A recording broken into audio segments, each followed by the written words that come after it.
Hey guys, Demon here, and today I'm going to be reviewing Red Dead 2 because I just finished it, and this is gonna be no spoilers, by the way. I'm gonna try to give no spoilers, but there might be some spoilers in there, but hopefully there's not.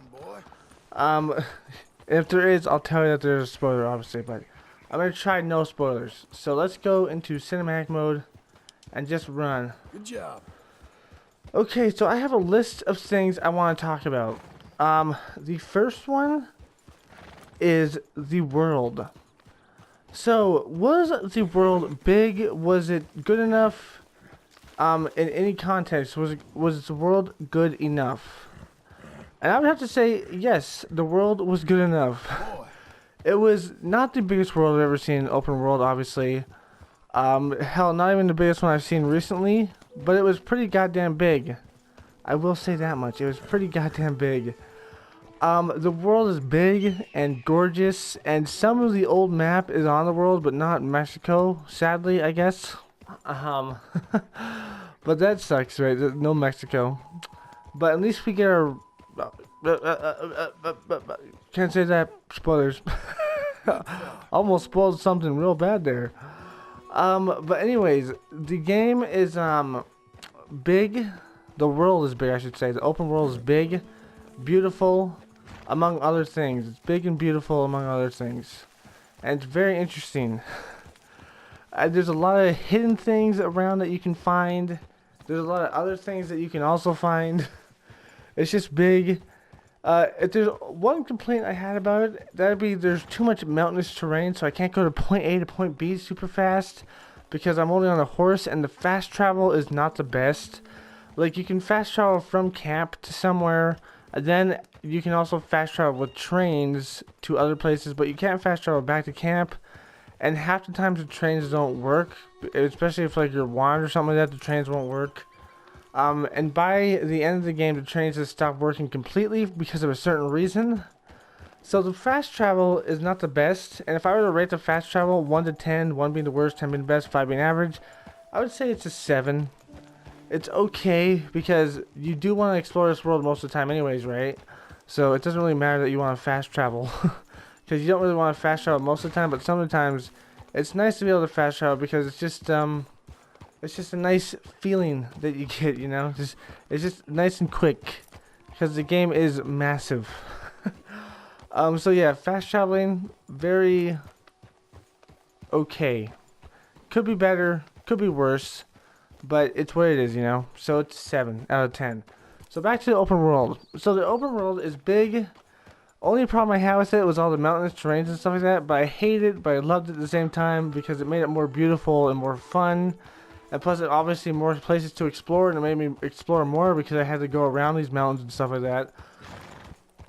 So was it good? Yes, I would give it a 10 out of 10. A perfect score for this map because it's big, it's beautiful, and I can't believe they put so much detail into this map. Like all the grass and stuff and the trees just look amazing. And then we have random encounters. Just random encounters. This is a part of the open world thing. So basically, in the open world, when you go from point A to point B, or you go from somewhere to somewhere, you're bound to run into these little gray blimps on your map. Little gray dots, I guess. Not blimps, but little gray dots. Maybe you'll hear someone screaming, or hear someone talking, or hear a gunshot. And these things can be a number of different things. These things are very fun, very interesting, and some of them are actually very saddening and like disturbing. Like, you can be robbed. You can actually go rob somebody. You could be running into someone that just killed somebody or something like that. And there's a ton of them, and there's a bunch of different ones. I haven't even ran into all of them. Of course, some of them do overlap every once in a while with different people, sometimes even the same person. But when it's the same person, it's actually kind of funny when it overlaps because you get to talk to them, and they're like, "Oh, I didn't mean to do it again. I won't do it again." And you're just like, "If you do, I'm not gonna be able to save you next time, so you're gonna die," sort of thing. It's pretty funny. So yeah, you just run into these random encounters, and you talk to these people. Sometimes they need your help, sometimes they don't. Sometimes they'll try to mug you, sometimes they won't. You know, it's very it's very good. The random encounters are freaking hilarious, and these aren't just strangers and freak mission, by the way. These things happen quite frequently. I would say if you were to go to point A to point B, you'd probably run into at least one or two of these. Just going around the world, you're probably going to run into at least one or two of these. It's very interesting to see that. Just like all this randomness. And for the most part, it is pretty much random. Although, as I said, some of them do repeat themselves. But yeah, it's pretty much random. And some of them, as I was saying, some of them can actually be like disturbing. There's one where I ran up on this gang beating up this old lady. I mean, this young couple, I guess, or middle-aged couple. I think they're not young, but middle-aged.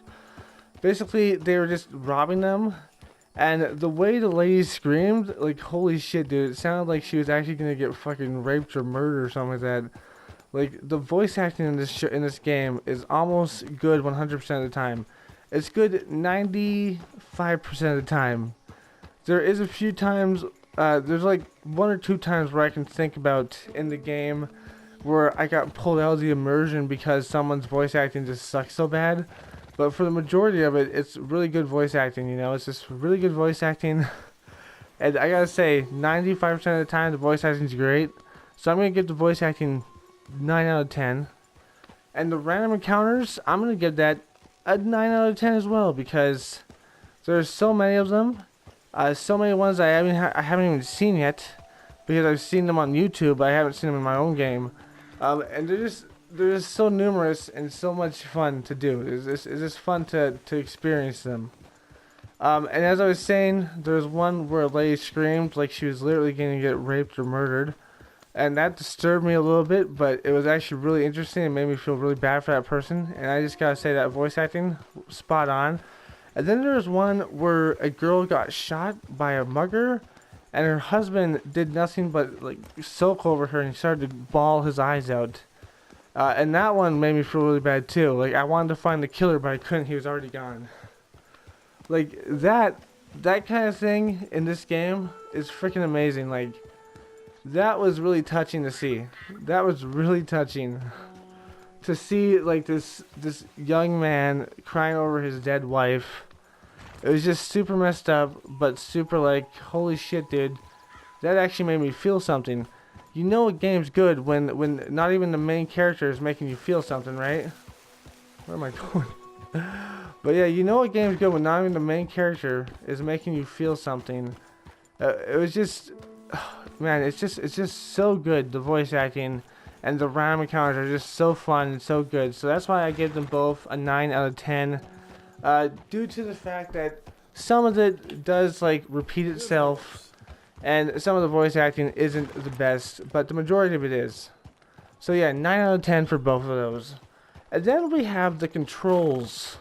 How does this game control? I've heard a lot of people say that this game controls like Grand Theft Auto 5, which I gotta say, it kind of does.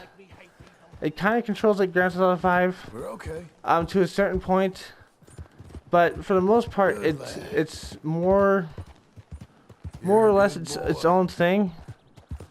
So yeah, it kind of controls like Grand Theft Auto 5. But that's obviously going to happen because it is Rockstar Games, and this is a game that they probably built off of Grand Theft Auto 5 a lot of.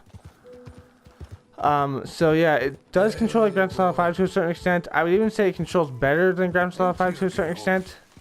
But you know. So it does control like Grand Theft Auto 5. I would even say it controls better than Grand Theft Auto 5 to a certain extent. So it does control better than Grand Theft Auto 5 to a certain extent? I'm mumbling right now. Anyway, I lost my track of thought right there. I lost my track of thought. Okay, sorry about that. Okay, so it does control Grand Theft Auto 5 to a certain extent. Some of the controls can be a little bit bulky at times, like the horse riding. But once you get used to it, you can actually horse ride pretty damn well. But then again, sometimes it can actually get pretty annoying sometimes. And sometimes you'll run into like these invisible barriers on the map. Like sometimes you'll get too close to an NPC or something like that, and then all of a sudden there's like this invisible barrier that pushes you away. Other times you'll get too close to something else and there's an invisible barrier that pushes you away. But I'm thinking that's more of like a glitch than a actual control problem. But yeah, the controls do handle like GTA 5, but slightly better. Not as good as I want them to handle, but I do like the weight to most of it actually, because I like the weight to the horses, like when you're running and stuff like that. I like the weight when it jumps, because when the horses jump and it like lands, it feels like a thump. It sounds and feels like a thump, and it's really cool. I just like it. So yeah, the controls are very okay. I'm gonna give them a 7 out of 10. We're good, aren't we? Could be better, but they are what they are, and they're pretty good for what they are, you know? And you get used to them pretty fast, especially if you play the game for as long as I have. So you get used to them pretty fast eventually. Okay, so now we're going to talk about NPCs. There's 4 NPCs I'm going to focus on. The first one is obviously the camp NPCs, where your camp is. The second one would be normal NPCs, like just NPCs out in the world. The third would be enemy NPCs, and the fourth will be animal NPCs. So the first one is the camp NPCs. The camp NPCs are probably the most fleshed out NPCs that you'll get in the game. They talk to you the most. They'll give you some side quests sometimes, like you can have full-on conversations with them to a certain extent. But don't expect like to sit down and like have a full-on conversation with them like all the time. Sometimes you can say like hello and to talk to them and stuff like that, and they'll have a full-on conversation with you. Other times it's a little bit more, I don't know, they don't really talk to you half the time sometimes, you know? So they're the most fleshed out, and they're actually pretty good. So the camp NPCs are the most fleshed out, and the ones that will talk to you the most. The normal open world NPCs, they don't really give you a life story or chat with you as much as I thought they would, because of all the hype around the game and stuff like that. Like, oh, you can have a whole chat about someone's life and stuff like that with a normal NPC. That's not really true. It's more like small talk. Small talk. I mean, not small chat. It's more like small talk, which is normal, I guess, because in reality, most people aren't going to just like start talking to you for no reason, I guess, is the thing. So in reality, most people aren't just gonna be like, oh, hey, like, you know what this happened or what this happened, sort of thing. Sometimes they do, but the majority of times they don't. So I can totally understand where that small talk comes from, you know? So yeah, like, it's realistic to a point, but sometimes I wish it could be more in depth. I want to, like, do more in-depth things with it, you know? So, yeah, the normal NPCs talk to you, but not as much as I would like them to. I want it to be more in depth. So, sadly, that's a little bit of detraction from what I thought was going to happen. And then we have the enemy NPCs. So basically, enemy NPCs are just bad people that attack you, obviously. And for the most part, it's pretty fun. It's pretty cool to see these NPCs like attack you and stuff. And it's pretty fun to kill them and like fight against them. But they're just kind of average, I guess. Like, they remind me a lot of GTA 5 NPCs, like enemy NPCs. There's a lot of them. They always come to you. And pretty much wave after wave of NPCs sometimes come at you. So, it's just like an average enemy NPC. You can't really talk to them or talk them down half the time. Except for maybe when you're like getting like arrested or something like that. Sometimes you can talk to the officer saying like, oh, like talk them down. Sometimes they'll tell you to get out of there. Sometimes they'll be like, okay, you're going to jail or we're going to kill you, sort of thing. So that's cool for like the cop NPCs. But like most of the enemy NPCs, as soon as they start shooting at you, they won't stop until either they're all dead or you're dead. So yeah, enemy NPCs, they're just average. Except for maybe a few times with the cop NPCs where you can either talk yourself out of it or get arrested. And then we have the animal NPCs. So the animal NPCs, they're pretty interesting. They look like, they almost feel like real animals. Like, the majority of animals, once you get close to them, will either run away or fly away. The enemies, the animals that are like enemy animals, some of them will run away, like because they get spooked or something like that from something. Some of them will attack you, and it's very interesting, and they're very realistic, I would say, almost. Of course, I haven't run into all these animals in real life, but I do like it when like an enemy NPC just decides to run away out of the blue or something like that, or you shoot it enough so it runs away. And I like how the wolves hunt in packs and stuff like that, so if you get attacked by one, you get attacked by a bunch of them. And I like just all the other stuff too about like the animals. The animals are just really beautiful, really nice, and really awesome. So all in all, I would give the NPCs a 8 out of 10.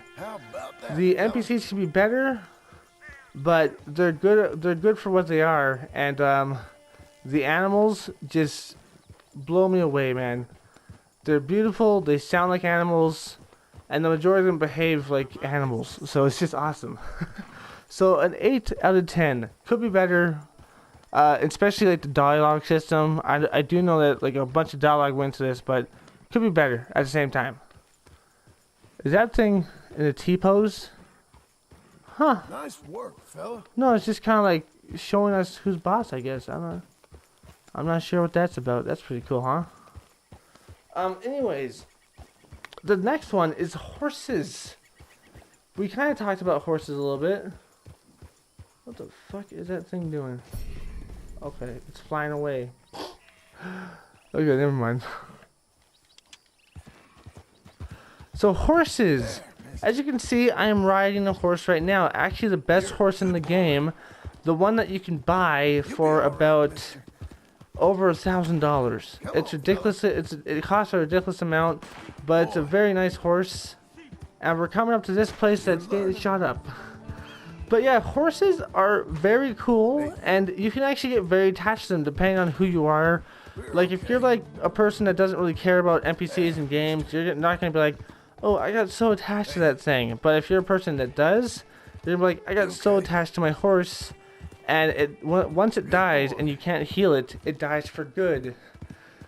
So if you get attached to your horse, expect to be sad when it dies. If it dies, I should say. Because they can die from a lot of things, including like burning alive and stuff like that. There's a lot of things that can kill your horse. But if you get your horse to that full status of loving you, it can be a trustful companion and get you out of a lot of situations.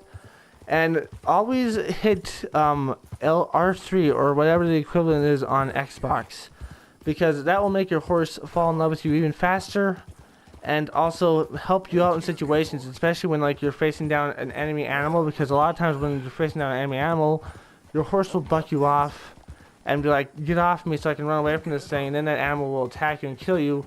So if you have a good relationship with your horse, it's not going to do that. And if you keep on calming it down, it's not going to do that. It's going to be like, okay, I gotta get out of here so I don't get attacked by this bad person, you know, like. So it's like, okay, I'll protect my master and take him out if you're with me, sort of thing. It's very cool, and the horses are very likable. I've had a couple horses that I really liked. Sadly, they're all gone now, but very cool and very likable at the same time. So horses, I'm gonna give a 9 out of 10. They could be a little bit better, but. Mostly because sometimes their handling and stuff is not the best, but 9 out of 10, they're very good companions. Okay, now we have the strangers and freak missions. How much of them are there, and are there a lot of them? So there's quite a few of strangers and freaks missions. Mostly in the new map. In the old map, I have not run into one stranger and freaks mission yet, which is saddening. I'm sad to say that the end of the game doesn't have much content left except just exploring the map itself, and of course all the little random events that can happen.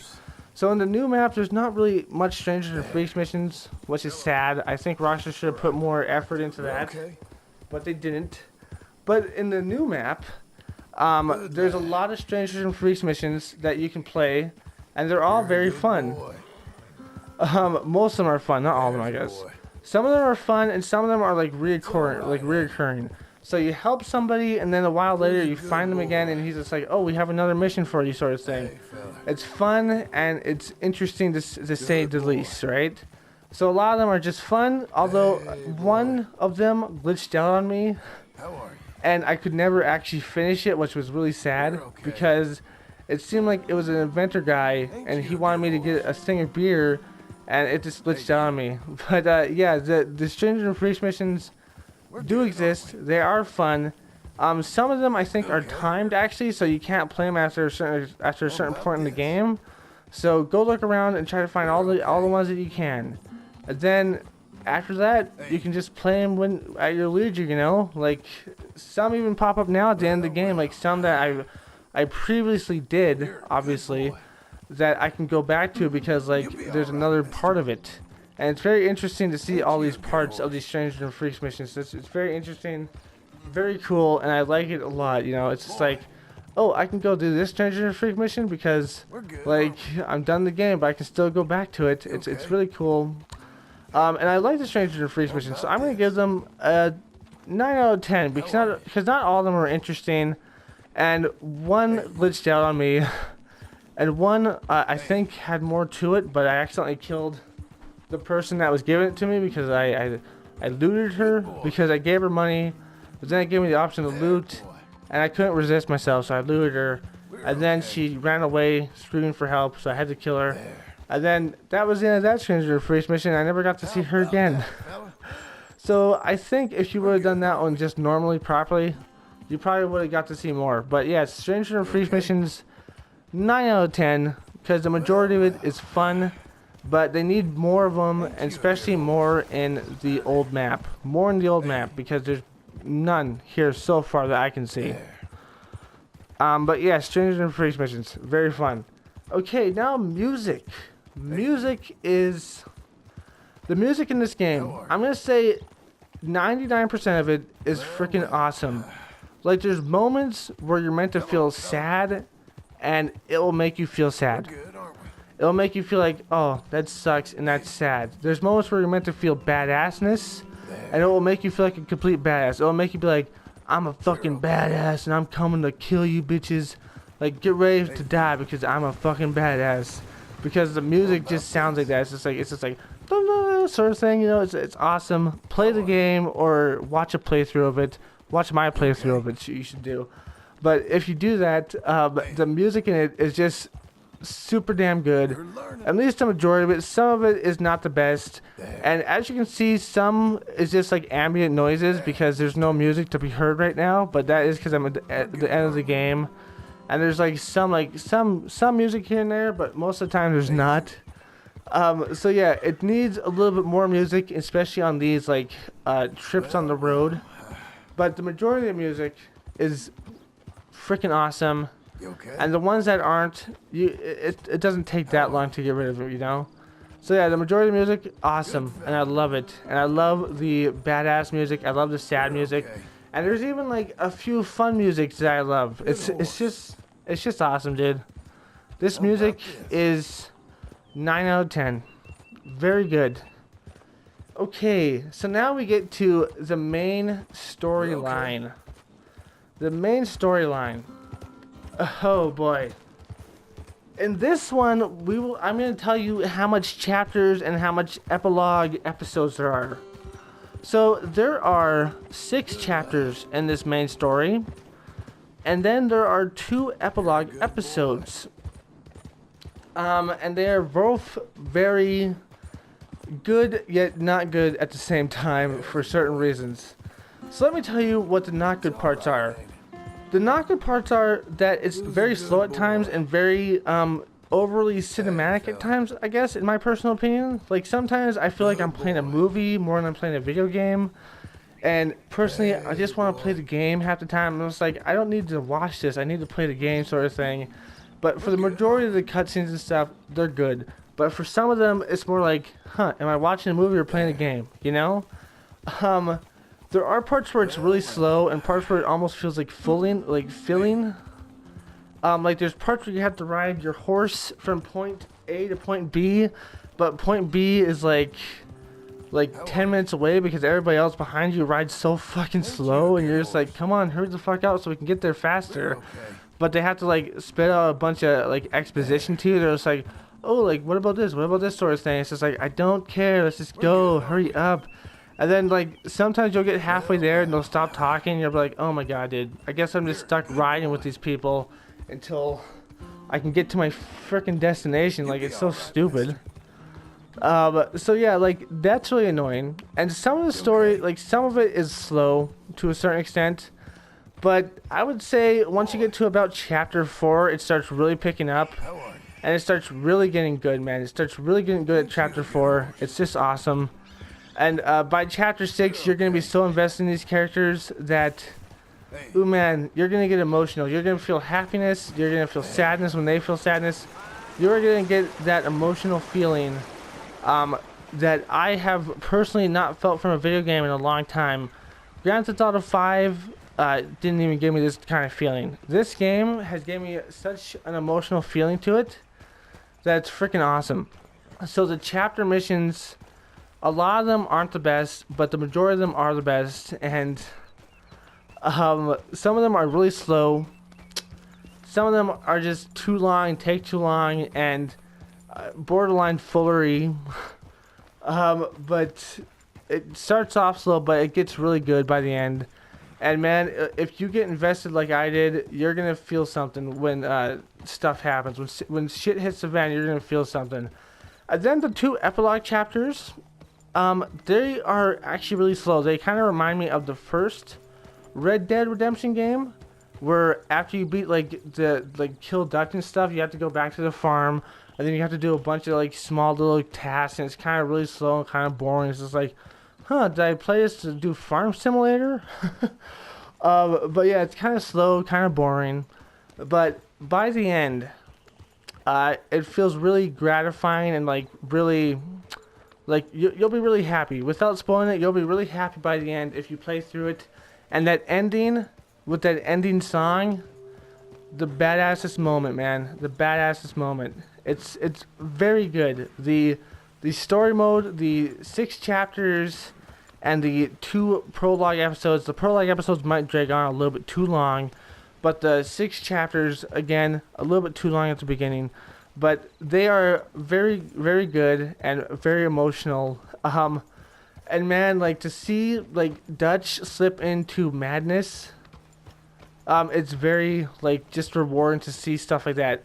And whoever voice acts him is very good at it. And whoever like does all the animations and stuff for this, it's gorgeous, man. It's gorgeous. The voice acting is gorgeous for the most part, as I already said. And holy shit, dude, we can feel that character going into madness. We can feel him going from a sort of good guy to a madman, just like we can feel the other characters kind of just following this madman. It's just freaking fantastic. It's freaking fantastic, the story mode. Without spoiling it, it's fantastic. Go through all 6 chapters. I think there's only 6 chapters. Yeah, I'm pretty sure there's only 6 chapters. Go through all 6 of them, because at the end of them, you're going to feel some emotions. I can't tell you much, but you're going to feel something. And for me, at least, at the end, it kind of turned into a redemption story. And then the epilogue episodes, those are also going to make you feel some gratification and some, like, we accomplished this thing that we should have done a long time ago. It's going to be really cool. Because it's just gratifying, yet it just gives you a whole bunch of emotions, especially if you connect with these characters like I did, man. I connected with this game so much because I played it for so long, and it's one of the games that actually like almost brought a tear to my eyes. It made my eyes watery at certain points. It's just a really fucking good game. Okay, so the story missions, I'm gonna give it a 9 out of 10. Because I'm only giving it a 9 out of 10 because there's a lot of parts that drag on too long. Some parts like jump into cutscenes and stuff like that, which is cool because then it doesn't drag on as long. But other parts just like drag on and drag on and drag on. It's just like, why is this happening, right? But once you get through all that, it's a great story, and that the ending epilogue episodes, they are also fantastic once you get through the nonsense of all the other stuff in them. A little bit slow, but very good. I will say that much. So a 9 out of 10, because it's just that good, and it made me feel something that I haven't felt from a video game in a very, very long time. Or a movie, or anything like that, man. It almost brought a tear to my eye. It made my eyes water a little bit. It's beautiful, man. It's a beautiful, beautiful story. As good as the first game, certain parts are, I would say. Certain parts. But not other parts. But it's definitely close to the first game, I would say. Especially the ending of that chapter. The chapter 6, especially the ending of that. It's close to there, man. It's close to there. I might even say it's on par with that, in my personal opinion, of course. Okay, so now the last thing on my list is other. So basically, I'm going to talk about other things in this obviously. So let's talk about glitches real quick. I heard that there were some game-breaking glitches that Rockstar is actually working on, and are going to fix in an upcoming patch. Not sadly, happily, I did not get any of those game-breaking glitches, but I did get some glitches, like the invisible walls in some places. I think that's a glitch for some reason. Sometimes my horse would just, like, run sideways for some reason, and would not stop, and that happened to me several times. But that was just funny. It was annoying at times, but still mostly funny. There was a few other glitches that happened to me here and there, okay, but nothing really too bad. Like sometimes some things would pop in and some things would pop out of textures and stuff like that. Nothing really too bad, nothing that took me out of it too much. So there was some glitches on this, but nothing too bad for me, at least. Nothing too game breaking for me. Just stuff that slightly annoyed me but made me laugh a lot. And other stuff, I don't know. There's nothing really other than to talk about, because the world, fantastic, 10 out of 10. Random encounters, fantastic, because there's just so many of them. And just other stuff is fantastic. Of course, I do get like a little bit upset. I guess not upset, more like disappointed in the fact that they don't actually have a lot to do with the old map. Like the old map is like not even in there barely, and I felt like it was a good thing. It was like a good place to have like all this stuff in here, and it could have been a really cool thing to do, but it wasn't really in there at all until the very end, and that was only for like a few missions. So yeah, it wasn't really in there that much, so I feel like they wasted an opportunity there. And plus I feel like they wasted an opportunity by not putting any strangers or freaks in here. So yeah, so the game, all in all, if I were to give it a score 1 to 10, 1 being the worst, 10 being the best, the way this game plays, the way this game made me feel, the way this game got me so attached to this, like to these characters, to this guy, I mean the majority of them, I guess, not all of them, but to these characters and stuff, the way this game got me attached to them and stuff like that, I'm going to give this game a near perfect 9 out of 10, because there are some parts in there that could be better, but for the majority of it, I loved it, and it was fun as fuck, and it was just fun, and it got me on this emotional level that I haven't been had in a game or a movie or any entertainment in a long time. It got me on this emotional level, man, and I gotta give it props for that. Rockstar, you did it again, and I hope your next game will be 10 times better than this, and I hope next Red Dead Redemption, which probably will eventually come out, because this one did very good, so it will come out eventually, will be 10 times as better as this. And I hope GTA 6 will be 10 times better as this. And I hope you don't stop making single player games, because that's one of the parts that you're good at, and I'm very hyped for Red Dead Online. Which Rockstar isn't the best with online stuff, because they do have a lot of shark cards, but their online stuff is really fun, and when you play with like friends and stuff, it can be really, really fun. I'm just saying, man, I can't wait to see it. But Rockstar, you did it again. I love your game, and it got to me on a level that I didn't think a game could, but it did.